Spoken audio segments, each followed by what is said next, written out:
இனிமே கண்ணை மூடிட்டு கடலை எண்ணெய் வாங்கலாம்.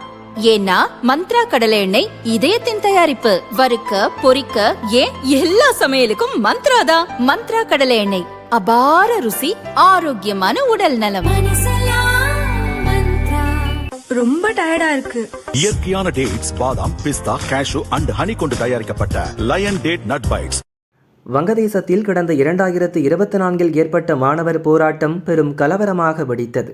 அப்போதைய பிரதமர் ஷேக் ஹசீனாவுக்கு எதிராக போராட்டக்காரர்கள் கிளர்ந்தெழுந்தனர். இதையடுத்து பிரதமர் பதவியை துறந்த ஷேக் ஹசீனா நாட்டை விட்டு வெளியேறி இந்தியாவில் தஞ்சமடைந்தார். தொடர்ந்து முகமது யூனுஸ் தலைமையிலான இடைக்கால அரசு ஆட்சி பொறுப்பேற்றது. அப்போதிருந்தே அந்நாட்டில் வசிக்கும் இந்துக்கள் உள்ளிட்ட சிறுபான்மை மதத்தினருக்கு எதிரான கலவரங்களின் எண்ணிக்கை அதிகரித்தது. இந்துக்கள் பலர் கொல்லப்பட்டனர், அவர்களின் சொத்துகள் சூறையாடப்பட்டன. இச்சம்பவங்களுக்கு இந்தியா உட்பட பல நாடுகள் கண்டனம் தெரிவித்தன. இந்த சூழலில் வங்கதேசத்தில் நேற்று பொது தேர்தல் நடந்தது. ஷேக் ஹசீனாவின் அவாமி லீக் கட்சிக்கு தேர்தலில் போட்டியிட தடை விதிக்கப்பட்டது.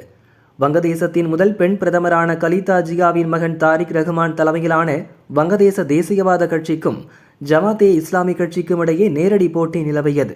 மொத்தம் 300 தொகுதிகள் உள்ள நிலையில் 299 இடங்களில் தேர்தல் நடத்தப்பட்டது.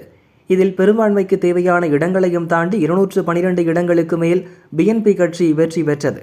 இதையடுத்து மறைந்த முன்னாள் பிரதமர் கலிதா ஜியாவின் மகன் தாரிக் ரஹ்மான் வங்கதேச பிரதமராக பதவியேற்பது உறுதியாகியுள்ளது. கலிதா ஜியா பிரதமராக இருந்த காலத்தில் தாரிக் அவருக்கு உறுதுணையாக இருந்தார். பின் பல்வேறு குற்றச்சாட்டுகளுக்கு ஆளாகி சிறையில் அடைக்கப்பட்டார். சிறையிலிருந்து வெளியான பின் பிரிட்டன் சென்ற அவர் அங்கேயே தங்கியிருந்தார். சமீபத்தில் தாய் கலிதாவின் மறைவை அடுத்து நாடு திரும்பிய அவர் தீவிர தேர்தல் பிரச்சாரத்தில் ஈடுபட்டு அவரது கட்சியை வெற்றி பெற செய்துள்ளார். வரும் சனிக்கிழமை வங்கதேச பிரதமராக தாரிக் ரஹ்மான் பதவியேற்பார் எனவும் தகவல் வெளியாகியுள்ளது. தாரிக் ரஹ்மானுக்கு பிரதமர் மோடி உள்ளிட்ட பல்வேறு நாடுகளின் தலைவர்கள் வாழ்த்து தெரிவித்துள்ளனர்.